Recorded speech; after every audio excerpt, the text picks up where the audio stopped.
Welcome to the latest episode of Mentors from your Benchside. I'm Laura Grassi, and today we're going to discuss pipetting errors and give you 17 ways to stop them from ruining your experiments. If you work at the bench, accurate pipetting is crucial. Without it, your experiments wouldn't be reproducible, your stock solutions would be inaccurate, and your assays would have such large errors that comparing them would be meaningless. But luckily, there's no need to worry. Your trusty precision micropipettes take care of that for you. Or do they? Precision instruments they may be, but the accuracy of your micropipettes depends on you. You need to maintain your pipettes, have an understanding of how they work, and practice good technique. Only once you've mastered these aspects can you claim to have anything like precision instruments at your disposal. Here we discuss foolproof ways to get accurate pipetting. The first thing you need to do is you need to know how your pipette works. You probably use an air displacement pipette. This works a bit like a syringe, except that there is an air-filled cushion between the piston and the sample. The air cushion prevents the piston from coming into contact with the solution. Keeping the solution and the pipette barrel apart is good, but it also puts some limitations on the pipette. Temperature and pressure can affect the volume of the air cushion, which affects pipetting accuracy. Also, volatile solvents can evaporate into the air cushion, which leads to inaccurate and lower dispense volume than that displayed on the pipette. The barrels of air displacement pipettes are also vulnerable to contamination by the pipetted solution. If you're working with corrosives or biohazardous material, this can be a serious problem. So our next tip is don't use an air displacement pipette, depending on your application. Most of what we're discussing here relates to air displacement pipettes, but sometimes a positive displacement pipette may be a better option. These also work like syringes, but they don't have an air cushion. This makes them more accurate for pipetting volatile solvents because there is no place for the solvent to evaporate. The lack of an air cushion also decreases the chance of contamination when pipetting corrosives and biohazardous materials, which makes positive displacement pipettes much more suitable for working with these reagents. These pipettes are expensive because the barrel and the tip are a unit and both are replaced when pipetting. A cheaper alternative is to use an air displacement pipette with barrier tips, but these only address some of the problems. Another important thing is to make sure that you're taking care of your pipette. And this means you should have your pipette serviced every 6 to 12 months. This is just a rough guide. You may need to have it serviced more often depending on your requirements for accuracy.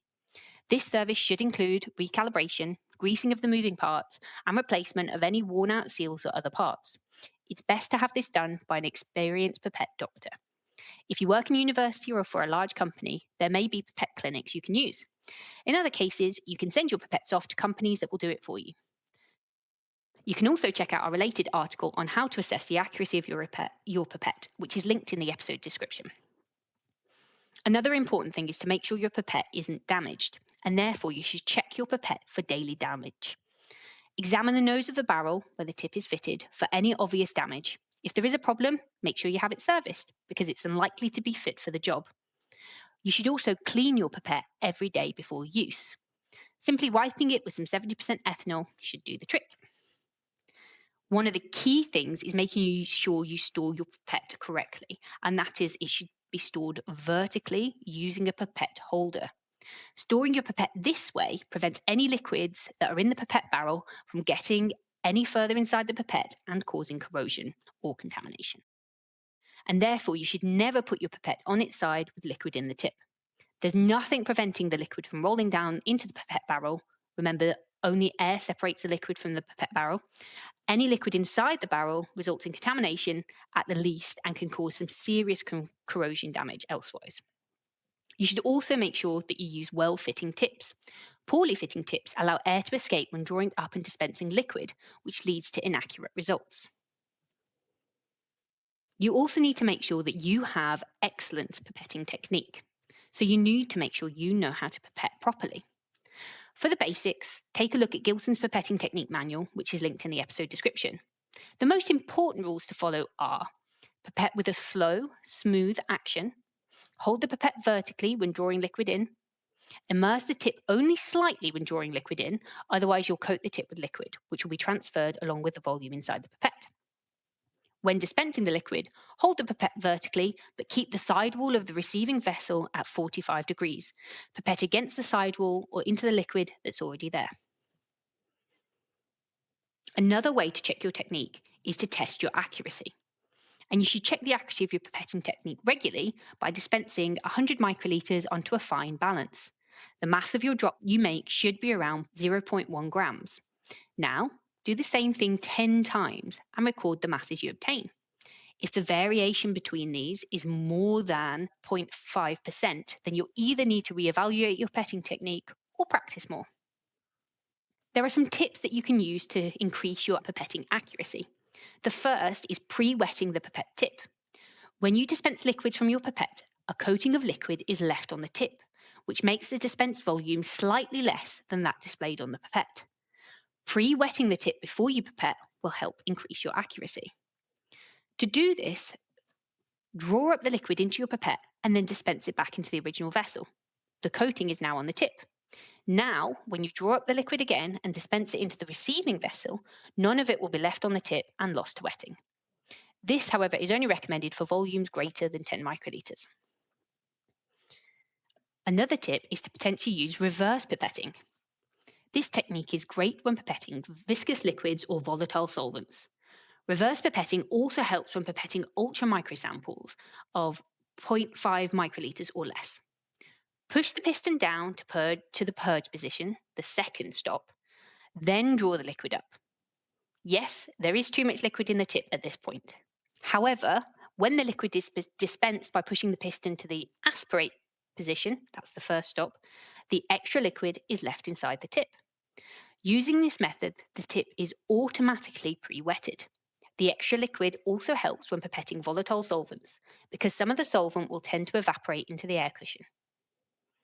Another tip is to make sure that you take the ambient temperature into account when you're pipetting. The person or company that calibrated your pipette likely did so at room temperature. If you're working at a different temperature, for example, a cold room, then your pipette will not dispense the displayed volumes. In this case, you could potentially do the pipetting outside the cold room, or you need to consider to take into account the difference in temperatures. You also need to take the sample temperature into account. There was a 2007 Nature Methods publication where the authors observed a strange phenomenon. When repeatedly pipetting cold samples, the first dispensed volume was always larger than expected, but the subsequent pipetting with the same tip gave the correct volume. The same was true for hot samples, except that the first dispensed volume was smaller than expected. Their solution was simple. For accurate pipetting, dispense the first volume back into the original vessel, then start pipetting. Another key thing when you're pipetting is to make sure that you use a sensible pipette for the volume that you want to dispense. The accuracy of your pipette decreases as the dispensed volume approaches the minimum the pipette can handle. For example, if you were dispensing 15 microliters, then a 1 ml pipette would be terrible.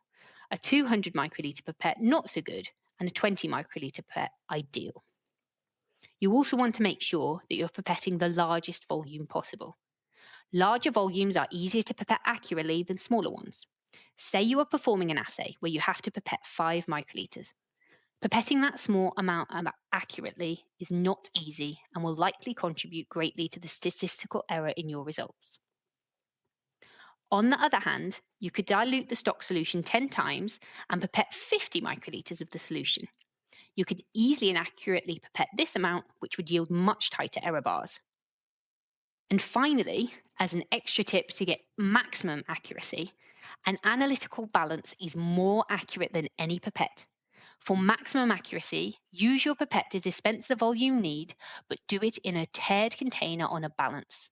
Then, calculate the actual pipetted volume from the mass using the formula volume equals mass divided by density. Of course, this only works for solutions of known density, but for aqueous solutions that have a density of 1, like water, this isn't a problem. We hope you find these pipetting tips helpful. We've included links to relevant articles and resources in the podcast episode description. Do you have any pipetting advice we didn't cover here? Visit the original article and leave us a comment.